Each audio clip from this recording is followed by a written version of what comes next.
NFL Week 17 grades. Chargers earn A+ for playoff clinching Saturday win. Ravens get A+ for Christmas win. Welcome to the Week 17 grades.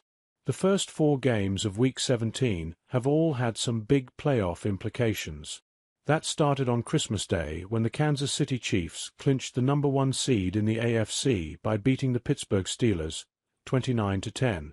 In the second game of the day, the Baltimore Ravens took a big step toward clinching the AFC North title with a 31-2 win over the Houston Texans. To clinch the division title, the Ravens now just need to beat the Cleveland Browns in Week 18.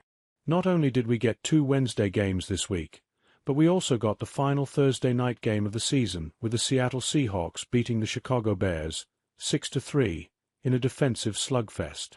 The win by the Seahawks keeps them very much alive in the race for the NFC West title. If the Rams slip up on Saturday against the Arizona Cardinals, that will set up a showdown between the Seahawks and Rams in Week 18.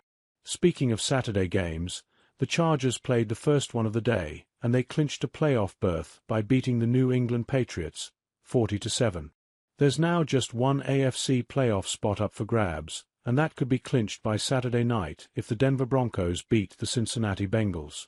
With that in mind, here are our Week 17 grades for every game that has been played so far. LA Chargers 40-7 over New England. A+. The Chargers clinched a playoff berth with this win, which is fitting, because Justin Herbert looks playoff ready. The offense was firing on all cylinders, and that's mostly thanks to Herbert, who threw for 281 yards and 3 touchdowns before being benched with roughly 11 minutes left to play. One thing that makes the Chargers' offense so difficult to stop is because the opposing defense never knows who's going to get the ball, and that was the case in this game. Herbert completed at least one pass to 9 different receivers, including Ladd McConkey, who had a huge day with 8 catches for 94 yards and 2 touchdowns. Defensively, Derwin James had a big day with 2 sacks on a day where the Chargers beat up on an overmatched Patriots offensive line. This team has a strong defense and a great quarterback, which is a combination that could certainly lead to 1 or 2 wins in the postseason. The Patriots had the chance to play spoiler in this game, but instead, they ended up spoiling the day for every Patriots fan that showed up for this game. The offense couldn't move the ball, the defense couldn't stop Justin Herbert, and the Patriots looked like a team that's just playing out their schedule. With 6 straight losses, it will be interesting to see what happens with Jared Mayo after the season ends. Seattle 6-3 over Chicago. The Seahawks needed a win in the worst kind of way, and they were able to get it, thanks to a defense that came through with its most impressive performance of the season. Leonard Williams led a pass rush that had Caleb Williams on the run all night. The Seahawks linebacker tallied 2 of Seattle's 7 sacks in the game. The defense held the Bears to just 179 yards, while only allowing 1 drive the entire game that got inside of the Seahawks' 40-yard line. The Seahawks offense didn't do much, but Geno Smith and Zach Charbonnet played well enough in the first half to set up 2 Jason Myers field goals, and in the end, that was all Seattle needed. This team will now sit and wait to see what happens with the Rams on Saturday night against the Cardinals, but the important part is that it's still alive for a possible playoff berth. The Bears' offense has been getting close to rock bottom for 9 straight weeks, and they finally hit it on Thursday night. On the Bears' first 9 offensive possessions, they only had 1 drive that went for more than 16 yards. Caleb Williams didn't have much time to throw. He was sacked 7 times, but even when he did, he struggled to connect with his receivers in a game where he completed just 16 of 28 passes for 122 yards. The Bears' defense played a nearly perfect game, but the effort went to waste because the offense couldn't move the ball. The Bears have now lost 10 games in a row, and the only good news for this team is that the season will be over next week. Kansas City 29-10 over Pittsburgh, Wednesday. A+. The Chiefs always seem to get hot just in time for the playoffs, and that appears to be exactly what's happening this year. Patrick Mahomes, who has a 4-0 career record against Pittsburgh, once again dominated the Steelers.